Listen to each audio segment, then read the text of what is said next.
नमस्कार दोस्तों। तो आज हमारा जो है 5 प्रश्नों की श्रृंखला का 13वां दिन है।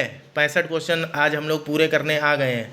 देखिए, कंटिन्यूटी आप बनाए रखिए। इन 65 क्वेश्चंस में कुछ नहीं तो लगभग 100 के ऊपर टॉपिक तो जो है आपके ब्रेन से एक बार गुजर ही चुके हैं। आपने इतना सुना है, समझा है, ऑप्शंस देखे हैं। तो आज की हमारी जो रश्मिका है, जो किरण है, वो है अपने विचारों को बस में रखो क्योंकि वही आपके शब्द बनेंगे। शब्दों को बस में रखो क्योंकि वही आपके कर्म बनेंगे। कर्मों को बस में रखो क्योंकि वही आपकी आदत बनेंगे। अपनी आदतों को बस में रखो क्योंकि वही आपके चरित्र बनेंगी। और अपने चरित्र को बस में रखो क्योंकि वही आपका भाग्य बनेगा। तो इसलिए हमेशा सबसे ज़रूरी है अपने विचारों को बस में रखना। और बस में रखना जब सीख जाएंगे तो एक एक करके फिर जो है आप अपने आप को रेगुलेट कर सकते हैं, क्योंकि मन का भागना जो है वो बड़ा घातक होता है इंसान के लिए। चलिए ठीक है। तो 12वें दिन के यानी कल के जो 5 प्रश्न थे उनके आंसर देख लेते हैं। पहला क्वेश्चन था हमारा, how many statements are correct. पहला स्टेटमेंट था, A significant geographical aspect of Assam is that it contains 3 of 6 physiographic divisions of India, the Northern Himalayas, the Northern Plains and the Deccan Plateau। ये सही है। बाकी के 3 जो regions हैं physiographic जो डिवीजन्स हैं 3, वो कौन कौन से हैं ये आप कमेंट बॉक्स में बताइएगा खुद। दूसरा, Assam is situated in the north east of India and is the largest north eastern state in terms of population while second in terms of area. ये भी सही है, क्योंकि देखिए सबसे बड़ा जो है एरिया के अकॉर्डिंग अरुणाचल प्रदेश है और पॉपुलेशन के अकॉर्डिंग आसाम है। ओके, एरिया के अकॉर्डिंग आसाम जो है वो दूसरे नंबर पे आता है। तीसरा, state anthem of Assam adopted at Indian National Congress conference in 1927। ये एकदम साफ साफ गलत है, लेकिन हाँ हुआ 1927 में ही अडॉप्ट है। बस ये इंडियन नेशनल कांग्रेस के चक्कर में नहीं है। वहाँ जो एक लोकल स्टूडेंट्स की एक यूनियन थी, तो उसका एक कॉन्फ्रेंस थी, उस कॉन्फ्रेंस में जो है असम के स्टेट एंथम को अडॉप्ट किया गया था। तो आप देख सकते हैं, पहला सही था, दूसरा सही था, तीसरा गलत। तो 2 स्टेटमेंट सही थे, ओनली 2। इसमें देखिए, how many statements are incorrect, ये बताना है कितने गलत हैं। पहला, Ahoms entered Assam fully assimilated and ruled Assam for nearly 600 years. ये एकदम सही है। लगभग 600 साल तक जो है अहोम शासन जो है वहाँ राज करता रहा। दूसरा है, Kacharis, Chutiyas and Koch were the prominent tribal groups that were found in medieval times of Assam. ये भी ठीक है। मध्यकालीन आसाम में जो है, मध्यकालीन आसाम का मतलब जब मध्यकालीन भारत का जो इतिहास का दौर है उस टाइम पे ये 3 ट्राइब्स वहाँ पे प्रोमिनेंट ट्राइब्स थी। याद रखिएगा, कचारीज, चुटियाज और कोच। तीसरा स्टेटमेंट है, the ancient era began in 4th century with the mention of Kamarupa in Samudragupta inscriptions on the Allahabad pillar and the establishment of the Kamarupa kingdom. तो समुद्र के इलाहाबाद स्तंभ अभिलेख में जो है कामरूप का उल्लेख मिलता है।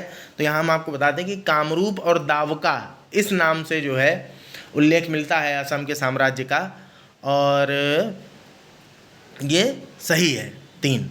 तो कितने गलत हैं बताना था, नन ऑफ द अबव, एक भी गलत नहीं है। तीसरा, फाइंड द इनकरेक्ट स्टेटमेंट, तो बताना है कौन सा स्टेटमेंट इनकरेक्ट है। पहला देखिए, diverse tribes like Bodo, Kachari, Karbi, Miri, Mishmi, Rabha coexist इन असम। बिल्कुल सही है।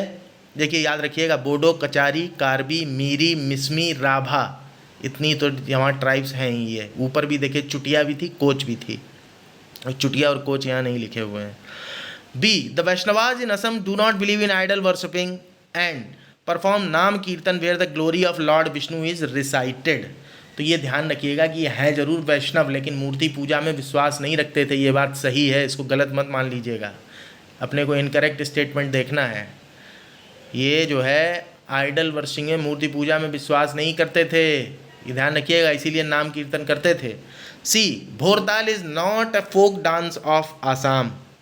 तो भोरताल जो है वो आसाम का लोक नृत्य नहीं है, ये गलत है। भोरताल जो है वो आसाम का ही लोक नृत्य है, तो यही गलत है, सी। तो डी इसका मतलब फिर सही होगा। In the passage of more than 400 years of their settlement in Assam the tea tribes have developed a synthesized form of dance called Chah Baganar जुमूर नाच। ये याद रखिएगा। वैसे हालांकि इतना खतरनाक पूछना नहीं चाहिए, लेकिन यूपीएससी कोई भरोसा नहीं, ढूंढ के ऐसे ही नाम 2-4 पूछ ही लेती कि सुन के ही आदमी परेशान हो जाए।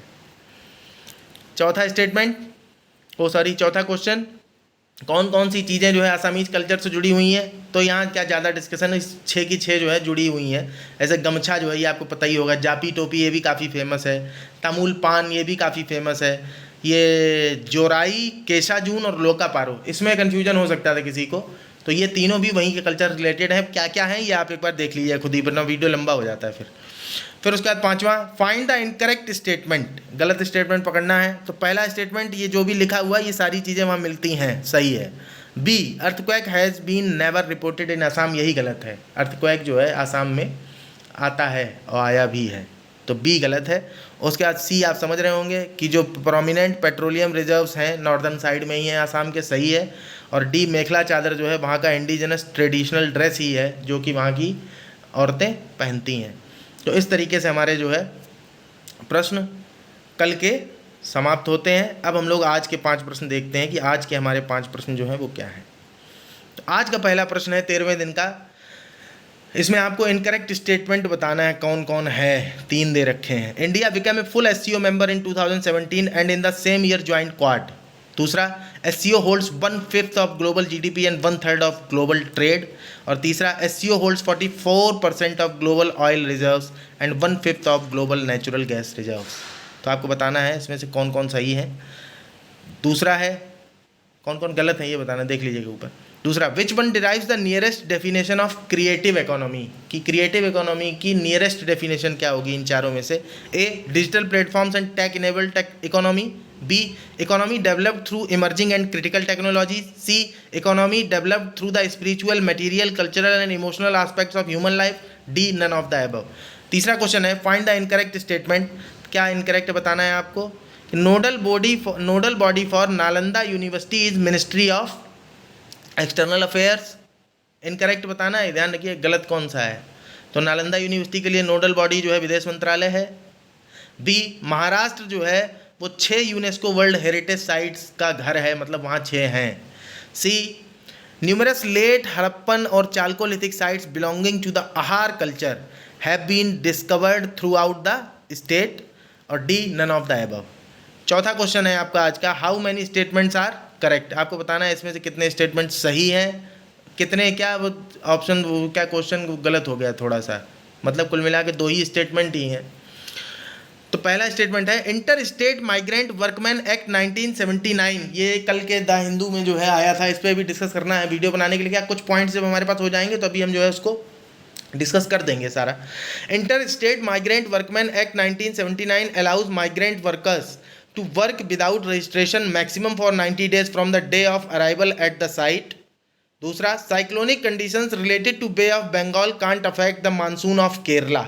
तो इन दोनों में से आपको बताना है कौन सही है, 1, 2, दोनों, कोई नहीं। और पांचवा और अंतिम प्रश्न है आपका, सैटेलाइट्स यूज फॉर, ये यूपीएससी में आया हुआ पिछले कई सालों का क्वेश्चन है, बड़ा ईजी है, आप देख लीजिए कि स्पेस टेक्नोलॉजी से बहुत ईजी क्वेश्चन ही आता है। और केवल अगर आपने ठीक से समझ रखा है, जैसे स्पेस टेक्नोलॉजी भी हम लोग अभी तक 6 पार्ट बना चुके हैं, आगे अभी हम लोग रॉकेट लॉन्चर्स वगैरह के बारे में बात करने, थोड़ा समय नहीं मिल पा रहा है, लेकिन हम लोग उसे कंप्लीट करेंगे पूरा डिटेल्ड वे में। तो ये क्वेश्चन है, satellites used for telecommunication relay are capped in a geostationary orbit, a satellite is said to be in such an orbit when. इसको तो आप बड़ा इजीली आंसर दे देंगे, हम लोगों ने इतना तो डिस्कस कर ही लिया है 6 पार्ट में। The orbit is geosynchronous, the orbit is circular, the orbit lies in the plane of the earth equator, the orbit is at an altitude of 22,236 kilometre. और ऑप्शंस आपके नीचे दिए हुए हैं, तो आप अपने आप से आंसर एक बार देख लीजिएगा, और देखने के बाद पॉज करके आप क्वेश्चन देखा करिए, उसके बाद अपना आंसर इमेजिन करिए, कहीं आप एक पेज पे किनारे कहीं लिख लिया करिए, नेक्स्ट डे जब आंसर बताते हैं तब फिर जो है आप उसको मैच कर सकते हैं। और अगर आप जो है उससे भी ज़्यादा कठिन परिश्रम करने में विश्वास करते हैं तो आप खुद से जो है सर्च करके भी पूरा क्वेश्चन अटेम्प्ट कर सकते हैं, अगले दिन मैच कर सकते हैं कि आंसर सही है या नहीं।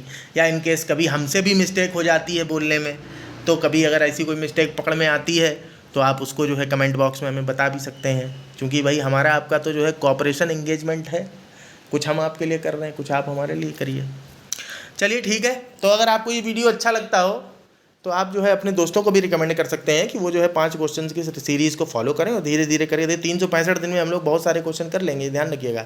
बाद में कभी जो है मान लीजिए हैबिट बन जाएगी आपकी, तो 5 की जगह बढ़ाया भी जा सकता है, 1 क्वेश्चन, 2 क्वेश्चन, 3 क्वेश्चन, जैसा हो अपने को। अभी इसमें और भी, अभी देखिए क्या शुरुआती टाइम है, धीरे धीरे भी काफ़ी सारी चीज़ें इंप्रूव करेंगे, जिससे आप लोगों को आपकी तैयारी में जो है काफ़ी उच्च स्तरीय मदद मिले हर तरीके से। तो चलिए ठीक है, धन्यवाद। इतना आप लोग जो है सुनते हैं इतनी मेहनत से, साधुवाद के पात्र हैं आप।